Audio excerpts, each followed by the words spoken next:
Ladies and gentlemen, brothers, sisters, comrades, friends, my fellow Americans, it's taken me a while to get to say that, and fellow primates, and ironic but accepting co-mammals. Look, you can't not have noticed, not just in spite of, but because of the great dexterity of my friend Dinesh D'Souza, that he wants to argue for deism. In other words, you can't absolutely show there's no prime mover. You can't absolutely show there's no designer. You can't absolutely disprove. No atheist has ever been able to wish to claim that you can say there is no author, but you can say there's no argument for the authorship or the design or the deity or the creator that's ever been valid or coherent or integral. But he wants to smuggle through the customs of the argument about deism an argument for theism.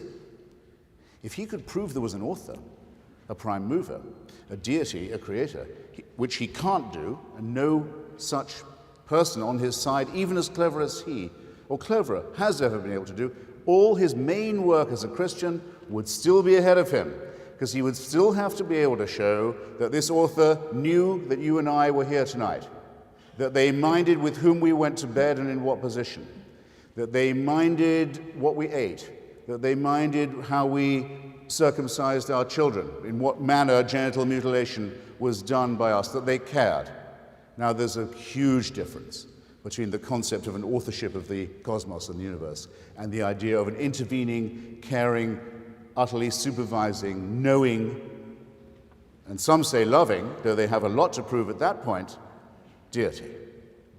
And I shall begin by not attempting anything surreptitious, not trying to smuggle through customs a theism by a deism or an atheism by an anti-deism. I shall say specifically that I'm an anti-theist and that I believe that the emancipation from religion is the fundamental emancipation that the human mind must undergo before it can consider any very serious questions. And I'll phrase it like this. Our objection, my objection on our side, to the concept of a divine supremacy is this, that it refers all the undecidable, agonizing questions of our species, of our being. How shall we live? How shall we make the just city? Is there a point to our existence? How are we to consider the rights and duties that we have one with and to another? And many, many other extremely arduous and terrible questions that no one human generation will ever solve or is ever going to be able to solve, and refers them upward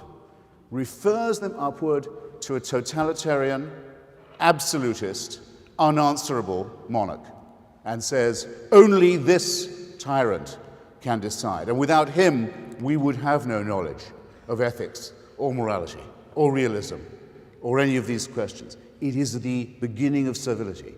It's the beginning of abjection. It is the definition of the master-slave relationship. It's what needs to be broken in our mentality before we can be free. It is the reason for the Virginia Statute on Religious Liberty. It is the reason for the First Amendment for the Constitution. It is the reason for the idea of the separation of church and state, that it cannot be, it may not be, theologically legislated.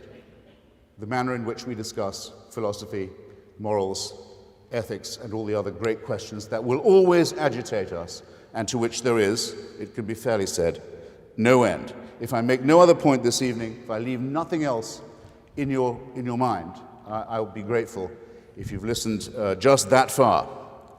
Now, I know a lot of atheists, many of them former believers, who say they wish they could believe, or they have nostalgia for the time when they could go to confession or go to Mass and believe in the sacraments or whatever it might be, or they miss the time that they could say Allahu Akbar and really mean it, or go to the Wailing Wall and press a piece of paper into a man-made structure and think that they were communicating directly with Yahweh.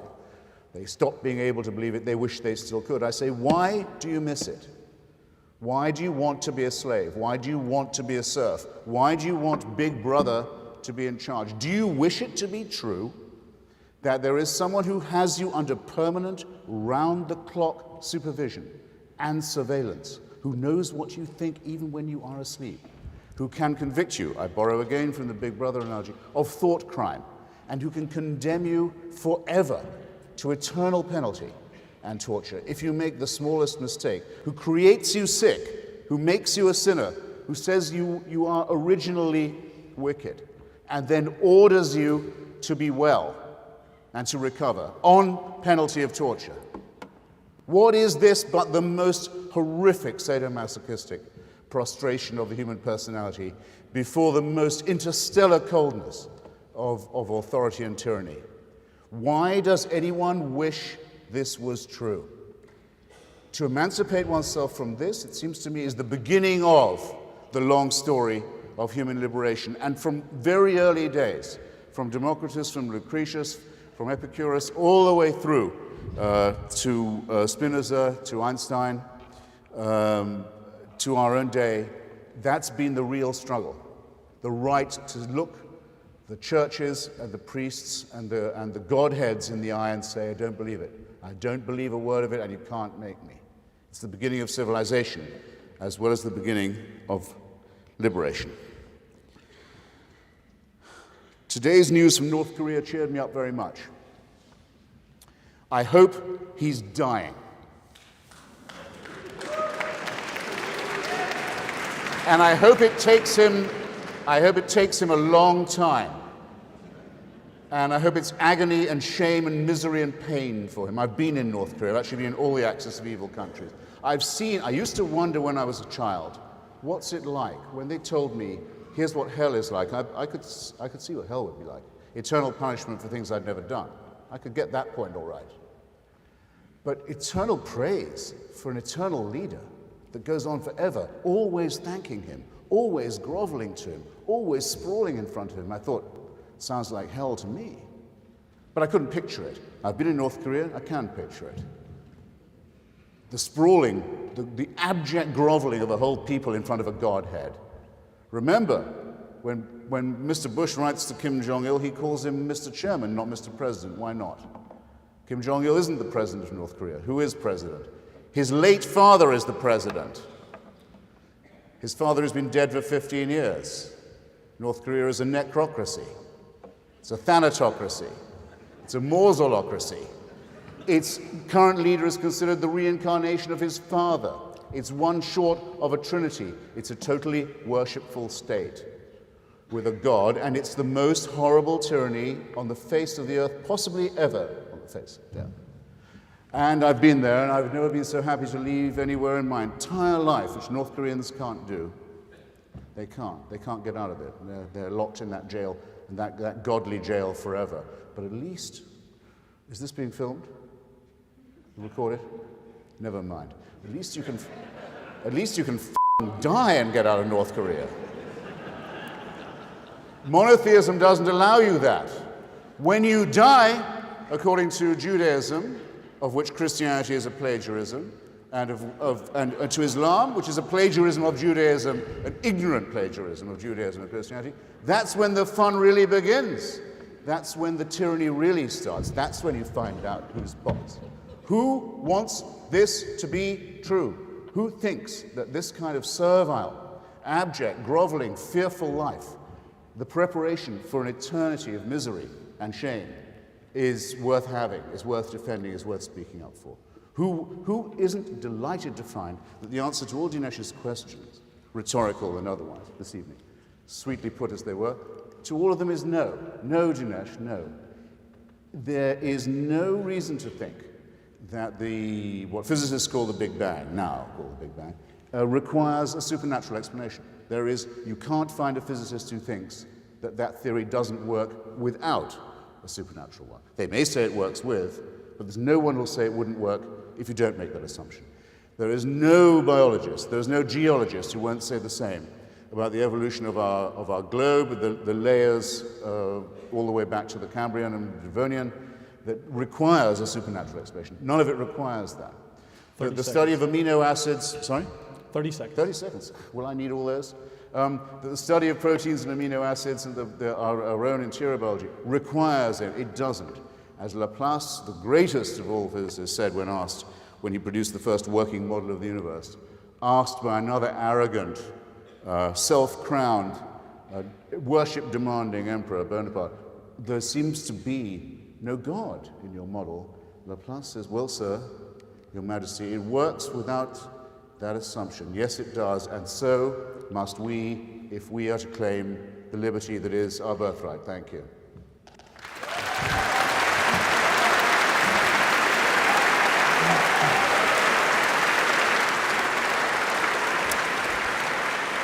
Mr. Hitchens?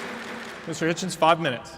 Sir, I would be just as happy to have my atheism described as the old-fashioned kind. There's nothing really neo about my beliefs any more than there is about, say, someone else who Dinesh slightly misrepresents, Thomas Jefferson. He may well have been a deist. It's thought by most of us that that was the default position for an educated person in those days. After all, he would correspond, among the many skills he had, was that of a paleontologist, with de Buffon, the current leading natural scientist of the time, saying, why do you think it is that in Virginia there are seashells so high up on the mountain tops? We can't work out how that could possibly be, or how there should be these fossil bones. Questions that to all of us are easily decidable were, as recently as the presidency of Thomas Jefferson, opaque. And after all, Charles Darwin wasn't going to be born until 1809, as it happens, the exact same day as Abraham Lincoln. Charles Darwin being I think, the greater of the two emancipators, to help us decide these questions. But it is now accepted by everyone who studies these matters that there is no needful supernatural explanation for anything that confronts us, and I was pleased not to be challenged on this by Dinesh, in the natural world, which makes the religious case an optional one, which again makes me rephrase my question. Why do you want it to be true? Now, Dinesh says you can be a Christian or you can not be a Christian. I don't know where he gets this from. I've heard him in recent debates, we've met each other before on these matters, say, he asked his father, Daddy, we live in India, we have Portuguese surnames, why are we Catholics when everyone else in India tends to be Hindu or Muslim? And his father said, I think rather sapiently, well, it's because of the Portuguese Inquisition, actually, forcible conversion. That's why a certain number of people in Goa are called D'Souza and are Catholics. By the way, there is always a material explanation for why any person in any country is a member of any one religion. If George Bush had been born in Saudi Arabia, he would be just as stupid a Muslim as he is today a Methodist. And he would be just as convinced that he wouldn't know about morality unless he was a Sunni. I underline that point. Does Christianity give you the option where it says, well, here's why I think Christianity is immoral, I'll say briefly, since Dinesh has agreed to meet me on this ground. The doctrine of vicarious redemption is, in my judgment, I'll submit it to you for your verdict, and not an amoral one, an immoral one. What does vicarious redemption say? It says, you may throw your sins upon another person and have them taken away by his torture to death. Now, comrades, brothers, sisters, of any one of you who is my friend, I might say, I'll pay your debt. You're in trouble, you have no money, I have, I'll pay your debt. Your debts, forget the debt. If you were in really serious trouble, there have been circumstances, Charles Dickens wrote about them very well in The Tale of Two Cities, I might agree to take your place in prison. I suppose, if in the case of extreme, abject, selfless love, I could offer to take your place on the scaffold, but I cannot relieve you of your responsibilities. I cannot say you didn't commit this crime. I cannot say that you are guiltless of this sin. I cannot say that you did not commit this great offense against morality. I cannot take it from you. The promise to do that is an immoral promise. So is the promise to do it by human sacrifice. just as it is immoral for the New Testament to try and vindicate the hideous, blood-stained, genocidal, racist demands of the Old Testament, which, as you remember, had it the other way around. In this case, God demands that we sacrifice our sons to him. As if to redeem that, he says, all right, I make up for it. I'll murder and torture my son for you. What is this but what I said in my opening statement? The worst kind of primitive, barbaric, Bronze Age Palestinian sadomasochism. In what sense? 30 seconds. I don't need 30 seconds. I leave the question with you. In what sense is this the root? In what sense is this the way, the truth, or the life? It is instead a worship of death, a worship of power, and an abnegation of freedom. And when we have seen through it, we will start to grow to our full human height. And I hope you'll join me in the enterprise. Thank you.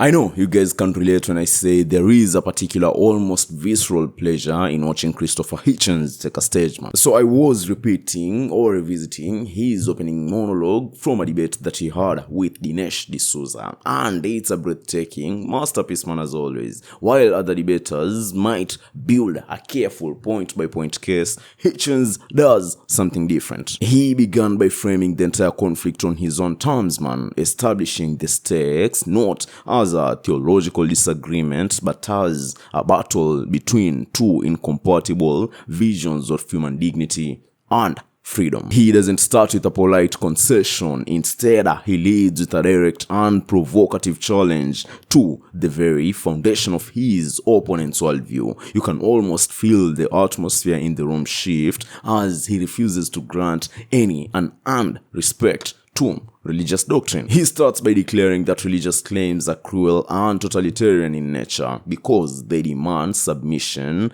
to a divine authority that cannot be questioned and whose dictates are beyond our understanding. In a single stroke, he redefines the debate. It's no longer just a search for truth, but also an examination of power. He positions the secular skeptical humanist as the true defender of free inquiry and the believer as the advocate for a celestial dictatorship. What follows, ladies and gentlemen, is a cascade of perfectly structured sentences, each one building on the last, like a wave-gathering force, man. He moves with devastating speed from the philosophical to the historical to the deeply personal, and throughout this debate, he pivots from the tyranny of the concepts of hell to the real world atrocities justified by scripture. He doesn't merely suggest that religion is mistaken, he argues that it is a force for poison. It poisons our sense of justice, our sexuality, our intellectual honesty, and our human solidarity. He makes the case that to submit to religion is to insult our own intelligence and to abdicate our moral responsibility. And it's quite clear, Hitchens doesn't